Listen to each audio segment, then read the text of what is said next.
Welcome back, ladies and gentlemen, to another video.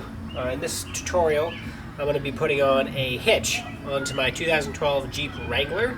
It's going to be a pretty simple process, but I thought, why not make a video? If anybody out there thinking about doing this to their Jeep, it looks like it's a really simple procedure. So I went to Quadratec. So this is their Quadratec branded hitch for the JK Jeep Wranglers. Simple 4-bolt procedure. The reason I went with the Quadratec, good price, but also the nuts are actually welded onto the actual hitch. So it's going to make it really simple, just holding it up, putting the bolts through, tightening them down. Pretty simple. You can't get much more simple than that. Their holes are already factory put into the bumper for factory hitches, so it's going to go on just like the factory guy. I got the Quadratec one with the actual Quadratec brand rear bumper or cover, I guess, for the hitch, for the receiver. And I also got the wiring harness for eventually pulling a trailer. I'm not going to do this on this video. This is going to be on an upcoming video, so keep an eye out for that. But that also looks like a really simple install, so for those of you interested in doing the hitch and the wiring harness, watch for that video as well. If nothing else, I'll post a note, I guess, to this guy, or a card.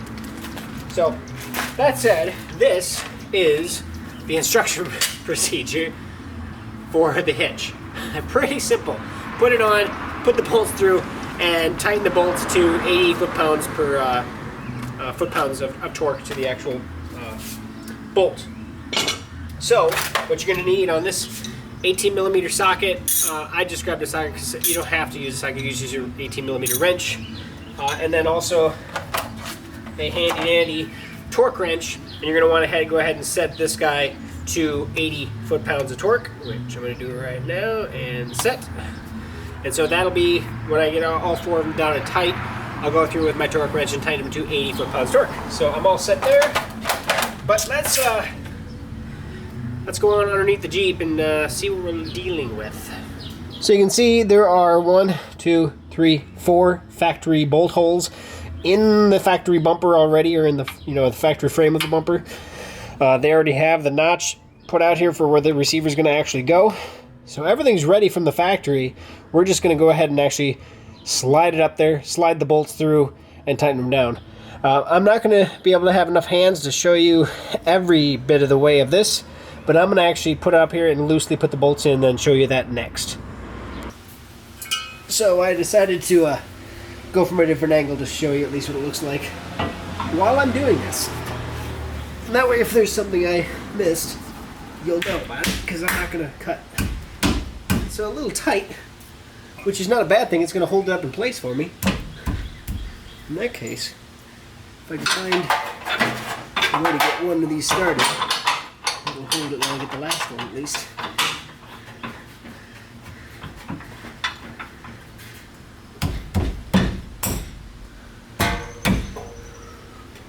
Pretty close.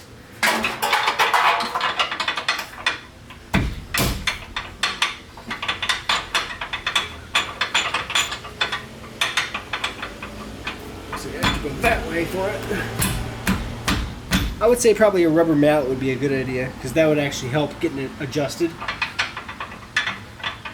Of course, I don't want to go get mine, so we're just going to stick with this for now.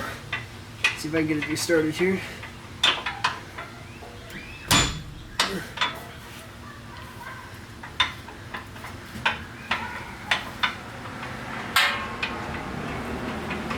I got that one started, I think. Yep, I got that one started. So now it's just about getting that far one started, and then we can go from there. And maybe not.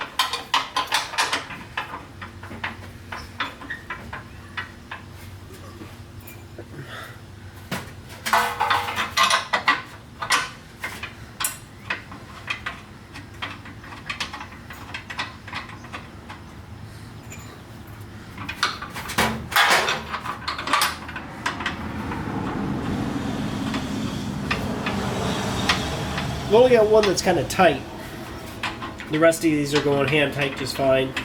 The last one over here is a little funky. I don't know why it's tighter than the rest of them. Oh, there. It's still tighter. Oh, there it goes.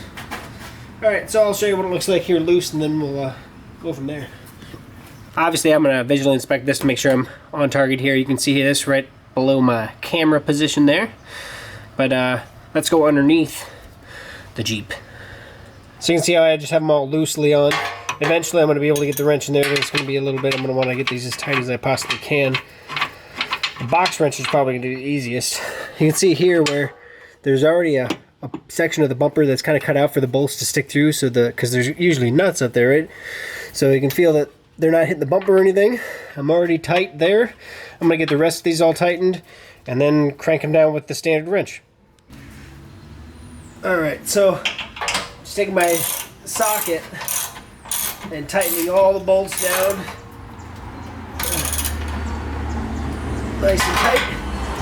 Going over all of them one more time. And now we're going to want to get our torque wrench out. Like I said, make sure it's set to 80 foot-pounds of torque. And what's in here? A lot more leverage, obviously, than that little guy's going to give you.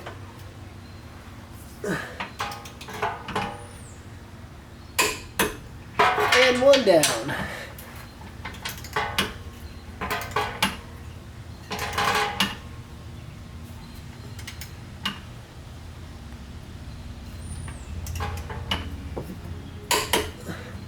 And just continue that with the rest of them.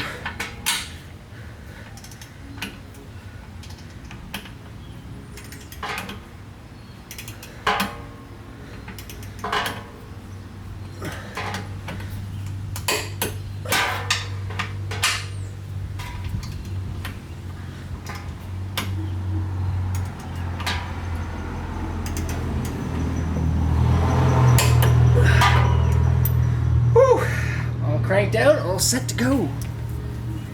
So that is the 2-inch receiver hitch from Quadratec. With the Quadratec labeled or branded rubber sealer that you can put on here. In the end, it cost me $74.99 with free shipping, including the wiring harness. So if you don't want the wiring harness, it's going to be more like 60 bucks. That said, if you spend $79.99, you get one of these that's labeled Jeep rather than Quadratec. Hey, I'm actually a fan of Quadratec, so I'm okay with branding Quadratec to save $5. So, yeah, free shipping. It's substantially easy to put in. If you know how to put bolts in and you have access to a torque wrench, anybody can do this job. I would say, in addition to these two items, and even you don't need the standard socket, just a torque wrench by itself, if that's all the tools you have. I would recommend a rubber mallet so you can actually pound it kind of into place. But no, she went on real easy. I can't wait to show you how to do the wiring harness, because it looks just as easy almost. So, yeah, thanks for watching, guys. We'll see you next time.